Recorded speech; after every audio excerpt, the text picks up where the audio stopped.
Good morning, students. Today we are going to do the chapter Medieval India. In medieval India, many kingdoms arose.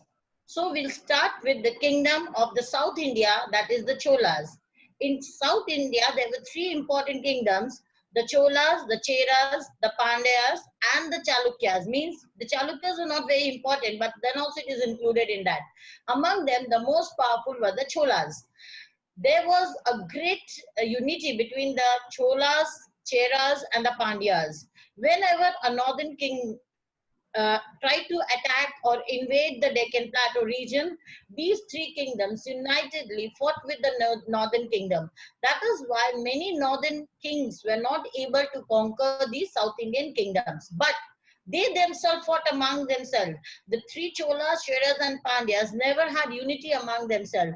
Once, when Chola were powerful, Cheras and the Pandyas united together to defeat the Cholas. So when the Cheras became powerful, the Cholas joined hand with the Pandyas. When the Pandyas became powerful, the Cholas and Cheras united. Means indirectly, we can say that the South Indian kingdom, these three kingdoms, were always in continuous war among themselves. So let's start with the chapter, the Chola Empire. In the Chola Empire, how can we get information about the Chola Empire? Sources. There are two types of sources you have done in the early Vedic period, you have done in the Harappan period, you have done in the medieval period, means many things you have done, Mughals you have done, that there are two types of sources, literary source and archaeological source. Literary source means the written records, and archaeological source are the remains of the past. In the Chola Empire, there is one important literary source, that is the inscriptions. In the South India, there are many temples built, and on the walls of the temples, the pillars, everything is written about the king's description. In some pillars, they have written that who donated the temple, who invested, who started it, then what war they fought, how much land they gave to the temple. All these are there in the inscriptions. Through these inscriptions only, we get to know about the different powerful kings of the Chola Empire. That is the two most important powerful king, that is Rajaraja and Rajendra Chola. Then the archaeological sources means different types of temples. There are many types of temples of the which was built during the Chola Empire, are found in South India. Among them, the most important is the Brideshwara temple. Brideshwara temple is exceptional in its architecture, and it gives us many information about the society, their culture, their way of living, etc. So let's start with the first literary source, that is the inscriptions. The inscriptions of the Cholas are in the form of copper plates.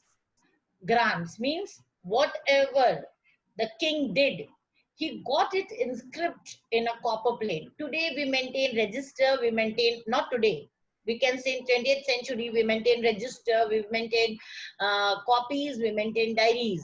But in this 25th century, we maintain PDF files, we maintain the soft copy, we keep it in pen drive, we keep it in website, we save it in Google Drive. All these are the ways how which informations are saved. In the same way, at that time, the king, whatever grants he gave, he got it engraved on a copper plate. And as after so many years also, those copper plates are not destroyed, and it is in a compact form by which we get information about the Chola Empire. Stone inscriptions, that different places where the pillars are built, temples are built, on those stones only, different kinds of laws and orders issued by the king are inscribed on it, and inscriptions on the walls and pillars of the temples and buildings. They give us information about the Chola administration, gifts and grants to the temples and the Brahmins. What type of administration did the Chola king got it? What is the central administration, provincial administration, and local administration?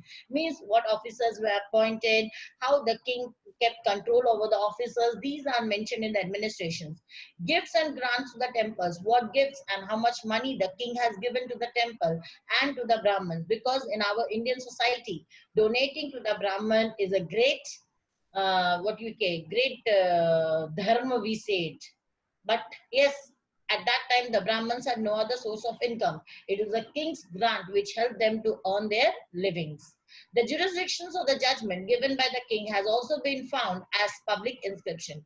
Today, like you have, if you will do in the High Court and the Supreme Court chapter, you will see that High Court and Supreme Court are treated as court of record. Means whatever judgment the High Court or the Supreme Court gives, it has been recorded for future reference. In the same way, whatever jurisdiction was given by the king was registered, was inscribed on a stone or inscribed on a copper plate and kept it safe for future records. A set of copper plates containing 31 copper sheets, means 31 copper plates, give us information about the grants made by the Rajendra Chola I to a temple. Have you seen a key ring? In the same way, it is a type of small copper sheets which have been hooked in a spring, and it is type of a key ring which contains 31 copper plates, and in that Rajendra Chola had made different grants to the temples and to the Brahmins. It is everything mentioned in that. The inscriptions were written in Sanskrit and Tamil. So, what was the common language? It was Sanskrit. Those inscriptions tell us what language was used during that period. Next is the Kanyakumari stone inscription. Tell us about the origin of the Chola dynasty. Have you heard about the Kanyakumari? It is the lowest or the southernmost point of India.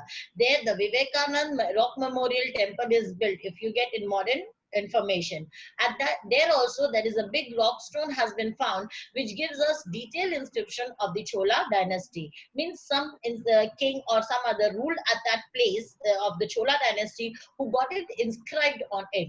Why inscriptions are taken as a real information? Why? Because as time passes, nobody can destroy it, nobody can manipulate it. That is why inscription give us a true picture of that time. The Uttara Meru inscription gives information on the village administration, taxation, and land revenue.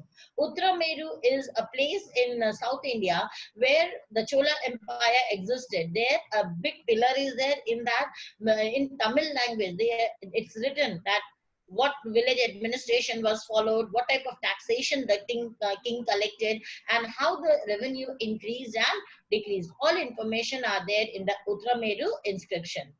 Now let's do about Brideshwara temple. Brideshwara temple, the Shiva temple at Tanjore, known as Brideshwara. So, mostly the South India are the devotee of Shiva. That is why it is Tanjore in the magnificent example of the Chola architecture. It is a very big temple. It was built by Rajaraja the Great. The gateway of the temple was known as Gopuram. Have you seen the South Indian temple in Bistupur? There is a big gate there where the both the side big images of a type of angel, or you can say people is there, and the massive gate is built.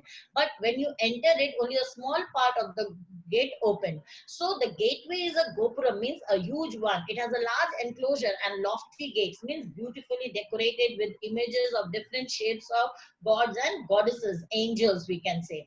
It has a spacious courtyard. When you enter the small gate, after crossing the Gopuram, there is a courtyard. Courtyard, you can say, the Angan we say, means a large ground is there where benches are there, taps are there, and some shops are there. People buy the things which they offer to the god, they clean their feet, they take rest, and after they are pure in heart, they enter the temple of the Lord. Pyramidal structures over the deity room or Garbhagriha came to be known as Vimana. Have you seen a Hindu temple? A big type of triangular shaped pyramid is built, and on the top the flag is there. This is what is Garbhagriha. Garbhagriha means when you enter the temple, there is a courtyard, that is Angan. Inside it, you will see a small temple is there. In that temple, again, there is a small room where the deity of the god is kept. As the deity is inside it, it is called Garbhagriha. Why? Because the newborn or the god is inside the room which is protected from all the evils. Came to be known as Vimana. So Garbhagriha is the place where it was the sitting place of the god. That is why it is called a Vimana. The whole of the pyramidal structures are artistically carved from top to bottom with beautiful structures. If any one of you have visited South India, you will not find a single temple which is very colorful, but it is very art. Each and every temple is cut from a rock, and still now the structures are very nicely preserved, means they used very good quality rocks. But in this modern time, few of the temples have been preserved painted. But previously, these temples were not painted, they were only structurally designed, means cut rock cut structures were there to make designs in it, and it is very nicely made. There was a pillared hall. Why the hall is there? Because in that time the social activity was done in the temple, marriages, meeting, any kind of celebration was done in the hall. So inside the courtyard there is a big hall with many pillars for the people to assemble in large number. The top of a vivana is crowned by massive dome built by a single block of stone, and on garbhagriha in the wall, that pyramidal structure, on that a big stone is kept. In our Hindu, we what do we keep? Flag or a small kalash we keep. But in South India, they have a big round shaped single block of stone, so that everybody from far off can see that this is the temple where we have to go to worship. Or we can say that they, to give it a typical structure and make the people follow the temple, they have given that big block of stone. There is a massive Shiva Linga cut from a single rock. What is Shiva Linga? Shivaling, what we call, that is there is a big shivling there which is made up of a single stone. All of you, if some of you have visited the Puri temple, that is a Konark temple, in that also it is built of a single stone. In the same way, a big, very big lingam, shivling is there, which is made of a single rock. So these are the structures of the Brideshwara temple. Why I am describing only one temple or in this chapter? Because the same type of structure is followed in all the temples of South India, where there is a courtyard, there is a garbhagriha, there is a gopuram, then there is a spacious courtyard, the hall is there to gather, and all kinds of social activities were there in the hall. So that is why it is just an example, but these type of structures you will find on all the architectural temples built by Chola Empire. Next is the administration of the Cholas. Administration means how the Chola kingdom ruled the kingdoms. That they had three types of administration. That is the central administration, the provincial administration, and the local self-administration. Even in today's modern time, we have the central government in Delhi, we have the state government in every state, and we have the village panchayat in the local villages. So same with the Chola Empire also. So whatever we are following, we are not following very much aloof type of structure from our rulers.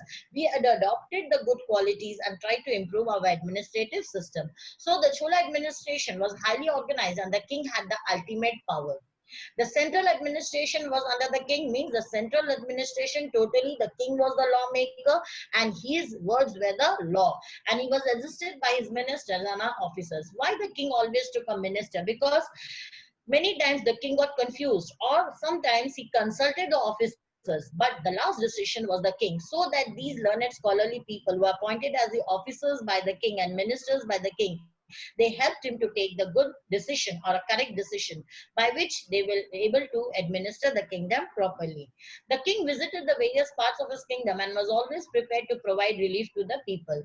Same thing if you say when there was an Amphan flood in Calcutta, our Prime Minister, Mr. Narendra Modi, visited that place through his aeroplane and tried to get relief to the people. So whatever we are doing, we are following their footsteps. So at that time also, there was no airplane, there was no train, but then also the king took all the measures to visit different places through the vehicles, through the horse riding, through the chariots, and was always prepared to provide relief to the people. Because if the people are happy, then the king is a successful king. If the people are not happy, the king can never be a successful king. In the same way, if you want to be successful, you have to make your parents happy. And how can the parents be happy? The parents can be happy only by a good result. So please, students, do your work, study nicely, and behave properly with your parents. The central government looked after external affairs, defense, and internal peace and others. External affairs means what relation will Chola Empire have with the other empire, what type of laws they will follow with the, how they will respect each other's territory. All these were called as for external affair. Today we call in another language that is foreign affair. Defense. Today we have Rajnath Singh as our defense minister. Defense means artilleries, armies, how the armies will be posted, what type of weapons they will be using, who will be appointed as officers, who will be transferred. All was decided by the central government. Today also external and defense is in the center, and internal peace and order. Today if any state has civil war or any problem, straight away the central government send the RPF, or their police force to take control of that place. So today also, whatever they followed in the Chola Empire, we can see the picture in today's and administration also. So administration is nothing but how the government looks after his kingdom and provides relief to the people, safety to the people, and looks for the development of the people. So the officers were paid by giving them land in grants, but today we don't follow this. The officers are paid as salaries, but previously the land was more and population was less. So the officers were paid by giving grants so that the production from the land or the taxes from the land became the salaries of the officers. Now let's go to provincial administration. Provincial administration means state administration. We have a chief minister in our state today. Our chief minister of Jharkhand is Hemant Soren. So the provincial, in the same way, we have different states, 28 states and 28 chief ministers are there. So at that time, the kingdom of Chola kingdom was divided to 6 provinces called Mandalam. Today, our country India is divided into 28 states. Each province was governed by the governor. Each state is governed by a chief minister. We have a governor also. The provinces were further divided into mandalas and naidus. Today, our state is divided into districts, cities, and towns, and then villages. The prince of the royal family were appointed as governor of that province. Here, the ministers or the people who have won with the election, they are appointed as governors by the president. Next is the local self-government, the three-tier panchayati raj system we have today. But previously, the king only looked after this local self-government. The Nadu consisted of a group of villages. What is the Nadu? That is district in modern district, and they were administered by local people. So every district have local people. We have local self-government, that is rural and urban. There were three types of village assemblies, namely the Ur, the Sabha, and the Nagaram. We have how panchayat, block samiti, and Jila Parishad. So they had the Ur, the Sabha, and the Nagaram. The Ur consisted of the people who were the owners of the land in the villages, means all the people who owned land, they were the members of the Ur. But today it is not. All people who have attained the age of 18 are the members of the village, Sabha. The Sabha consists of people who belong to the Brahmins. See, the Brahmins were given the post of administration. Previously it was constitution, but today it is administration. The Nagaram was an assembly of merchants and traders. Like today, we have the mayor, municipal corporation in the cities and towns. In the same way, the Nagaram were the merchants and traders, means all the businessmen took up the administration of the Nagaram. The affair of the village, such as the collection of taxes, settlements of disputes, were looked after by the committees. We also have a municipal committee who looks after about the taxes, settlements, disputes. There was there. The temples in the Chola kingdom was the center of social activity. All types of activity, that is assembly, social marriage, meeting, was done in the temple, because we are united through religion and not any other thing. So this is all you have to do about the Chola Empire. You don't have to do the political history of the Chola Empire, because this year that has been omitted from your portion. Thank you, students. Study nicely and try to understand.